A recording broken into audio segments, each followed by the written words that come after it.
Hello and welcome again to Ultimate hCG Guide. You can find us at www.ultimatehcgguide.com. In today's video, we are going to cover drawing up your medication and preparing it for daily administration and completion of the hCG diet. We have removed all of our extra supplies and cleaned our hands and the work area. And what I have in front of me are exactly the supplies you will need to mix and prepare your medications.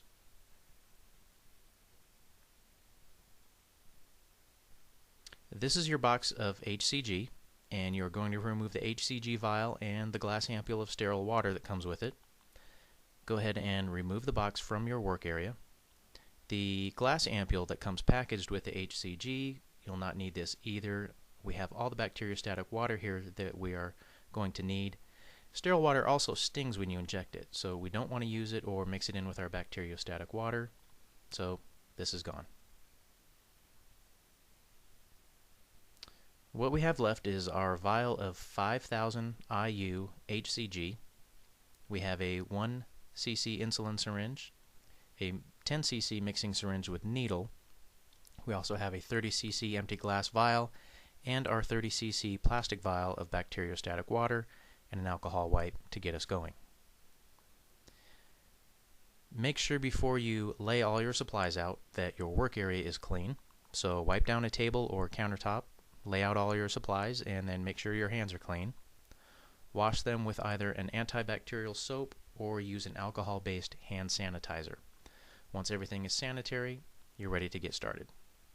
The first thing you want to do is check your vial of hCG and look for the expiration date.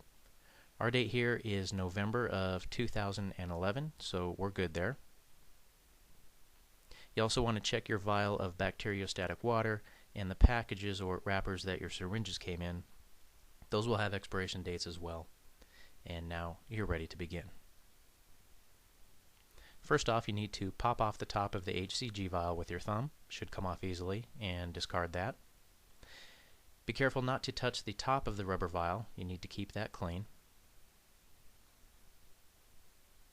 Do the same with your bacteriostatic water, being careful not to touch the rubber top. We want that to remain as clean as possible.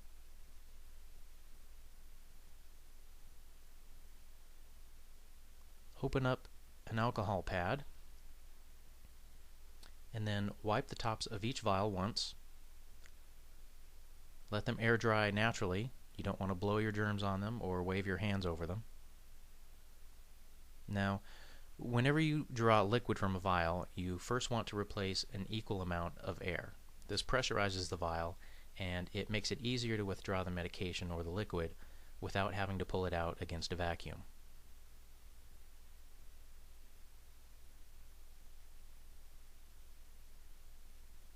So what we want to do is take a 10 cc syringe, attach the needle if it's not attached already, remove the cap, and withdraw the plunger until the leading edge of the black rubber meets the 10 cc line. Now some of your syringes may say ml or milliliters, or they may say cc's. Just know that these terms are interchangeable. cc's and ml's are the same. Once you have 10 cc's of air in your syringe, take your bacteriostatic water, hold it upside down, and insert the needle into the vial. Inject the air into the vial, and that vial is now pressurized, so you don't have a hard time drawing liquid back into the syringe.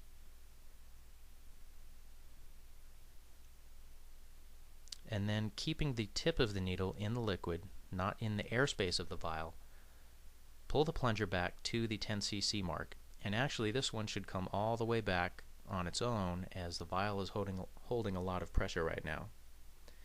And that's going to come back right to the 10 cc mark. If you notice air or bubbles in the syringe, make sure you're keeping the tip of the needle in the liquid portion of the vial as you withdraw. If there is air at the top there, you can just push it back into the vial and withdraw it again.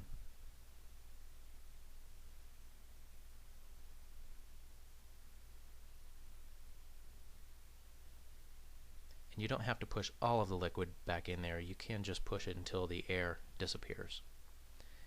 And then draw your plunger back to the 10 cc mark, and of course this comes right back to the 10 cc mark all by itself.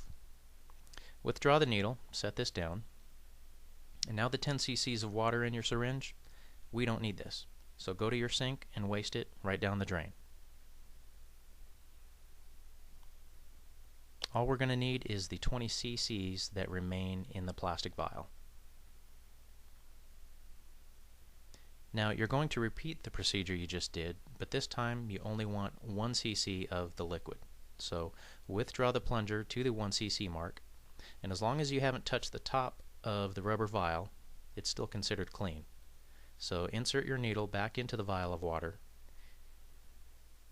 inject your 1 cc of air, and this isn't a lot of air, so it's generally not going to pressurize the vial like it did with the 10 cc's. And then draw your plunger back to the 1 cc mark again, withdrawing the liquid from the vial. Again, if you have bubbles or air in the syringe, just push it back up into the vial, keep the tip of the needle in the liquid, and withdraw your 1 cc.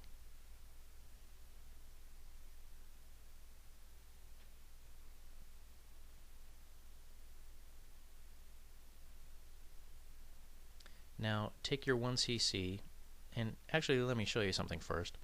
If you have air bubbles, you'll notice tiny air bubbles in the syringe, and they usually stick to the rubber plunger tip or the sides of the syringe.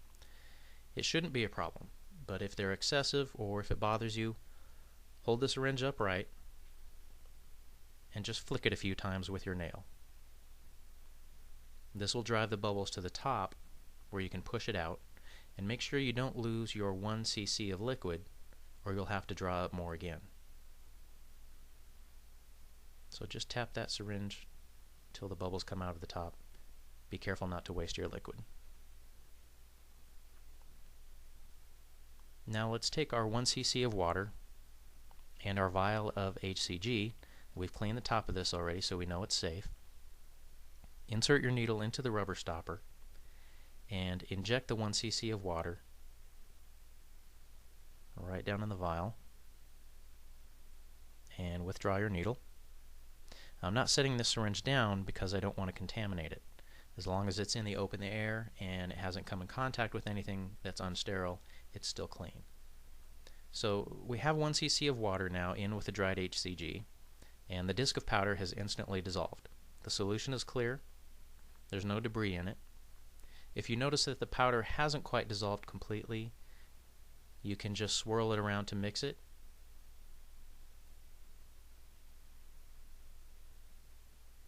But make sure you don't shake it. Just swirl it around gently. It should remain clear and colorless, and there should be no debris inside it. If there is, don't use it. Call your doctor or provider and get it replaced. Now, if for some reason you need to set your syringe down, take the cap, place it down, and you don't want to use your hands to recap needles because you risk sticking yourself, and then it's no longer sterile. So set the cap down, carefully slide the needle into it, click it shut, and then you're safe to set it down. The inside of the cap is sterile, just like the needle, and as long as we don't touch those surfaces to anything that's unclean, they remain sterile.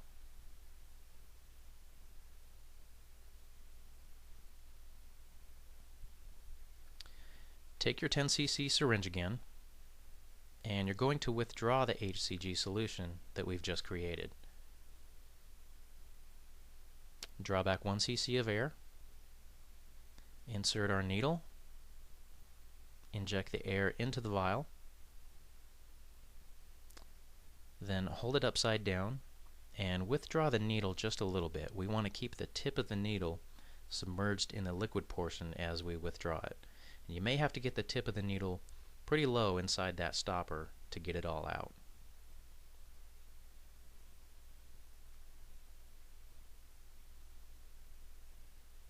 Now pull the plunger back and draw the medication into your syringe. And you may have to pull the needle further down into the rubber stopper as you go to make sure you get it all out. That vial should be empty now. If you have any air in your syringe, again, that's no big deal. Hold it up, push out the air. being careful not to push out your 1 cc of the hCG solution.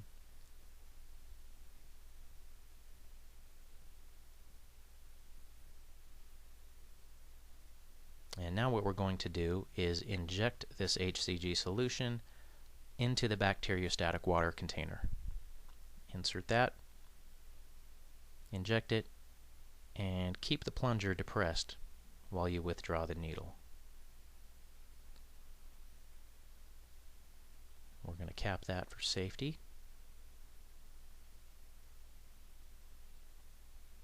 Swirl this around to mix it, and you now have 20 cc's of hCG solution from which to withdraw your dose of hCG for the daily injections. Now, we recommend you keep this solution in the refrigerator and out of the light. That way it stays as fresh as possible for as long as possible. And this will last you at least the 23 days of injections that you need to complete the diet, and even longer just depending on the dose you use. Now, if you know exactly what dose you need, you can draw up each dose in its own syringe and have them ready to go. Or, I recommend you store the hCG in the vial and just draw up the dose you need as you need it, because you may want to adjust your dosage up or down as you go. If you experience hunger on the diet, you'll want to play with your dose a little bit until you find what's right for you. And we'll cover this more in detail on the website. For now, I recommend you draw up your dose every morning from the plastic vial and administer your injection. Now, you'll notice we have this glass vial that came with our injection kit. Some sources recommend storing your hCG only in this vial, as glass is completely inert. So if you want, you can transfer the solution to the glass vial using the methods that I've shown you already, but I've done just fine keeping it in the plastic one. The water we're using has been in it this whole time anyway, and you're not storing in the plastic vial longer than 30 days or so. I prefer the plastic vial because things have a way of falling out of the refrigerator, and I carry the vial and syringes with me because I'm often away from home 2 or 3 days at a time, and I'd rather not risk the breakage right in the middle of my diet. But again, you're more than welcome to transfer the solution to the glass vial and use it from there. It's just a matter of preference. The next thing we'll need to do is cover dosages and how much solution you'll actually need to draw up in your syringe to give yourself the correct dose, and then we can get into actually giving yourself the injection. We'll cover all this and more at ultimatehcgguide.com, where you can stay informed by subscribing to our email newsletter.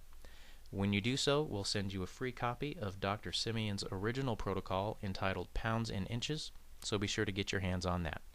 Thank you for visiting the Ultimate HCG Guide.